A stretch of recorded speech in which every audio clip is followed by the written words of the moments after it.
Assalamualaikum warahmatullahi wabarakatuh. Selamat bertemu dengan para siswa kami kelas 8 SMP 2 Junjung Sirih. Bapak akan mengajarkan mata pelajaran fikih dengan tema sholat sunat. Bapak minta kepada Ananda semua menyimak video ini dengan seksama, lalu dipahami, dan nanti akan ada pertanyaan setelah penjelasan yang Bapak sampaikan. Ini adalah cara kita belajar sementara di masa pandemi COVID-19 ini. Baik, Ananda semua, apa itu sholat sunat? Sholat sunat itu adalah sholat yang disunnahkan oleh Rasulullah mengiringi sholat fardu, atau di luar sholat fardu yang menambah daripada faedah atau pahala yang kita lakukan. Lalu sholat sunat itu ada dalam bentuk dua macam. Dilaksanakan secara berjamaah dan dilaksanakan secara munfarid atau sendirian. Bapak ulangi bahwa sholat sunat itu cara mengerjakannya ada dalam dua bentuk. Bentuk pertama dengan cara berjamaah, dan kedua dalam bentuk munfarid atau sendirian.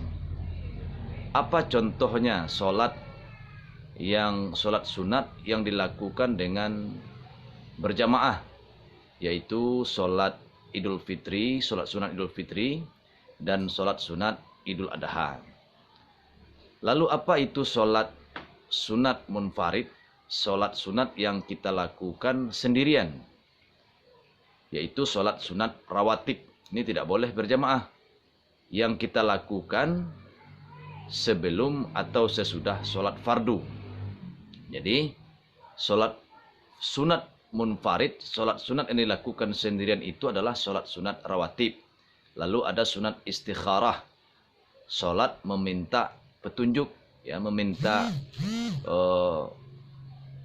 hidayah dari Allah tentang pilihan kita, namanya istikharah. Dan banyak lagi contoh-contoh sholat sunat yang kita lakukan secara munfarid atau sendirian. Sekarang kita bahas sholat sunat munfarid rawatib, sholat sunat sendirian yang kita lakukan secara rawatib. Apa itu rawatib? Rawatib adalah sholat yang mengiringi sholat fardu, baik sesudah maupun sebelum. Nah, di dalam agama kita, sholat sunat rawatib yang dilakukan sebelum sholat fardu itu disebut dengan qobliyah. Bapak ulangi, sholat sunat rawatib yang dilakukan sebelum sholat fardu dinamakan sholat sunat rawatib qobliyah atau sebelum sholat fardu. Lalu sholat sunat rawatib yang kita lakukan sesudah atau setelah sholat fardu dinamakan sholat sunat rawatib ba'diyah.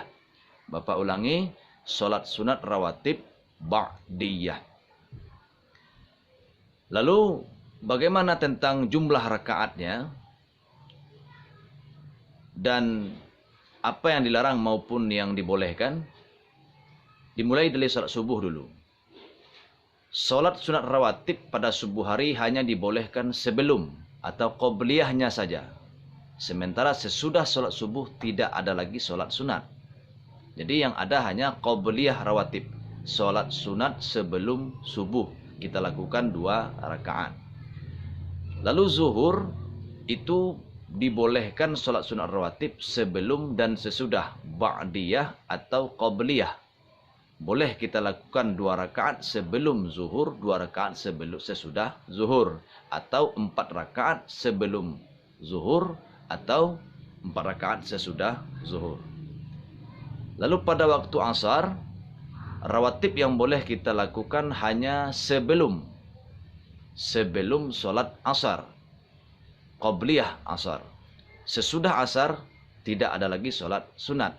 Jadi yang ada hanya sholat sunat rawatib qabliyah sebelum asar.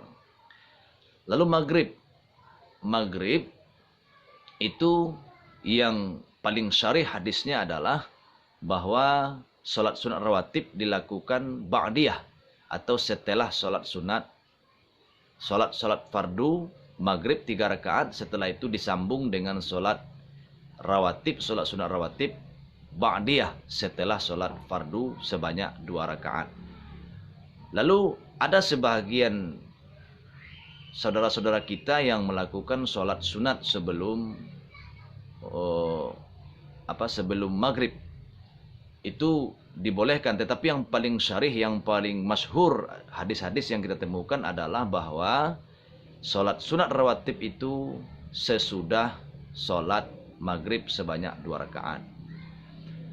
Lalu ada waktu isya, masuk waktu isya, kita lakukan lagi sholat sunat rawatib sebelum atau sesudah qabliyah atau ba'diyah.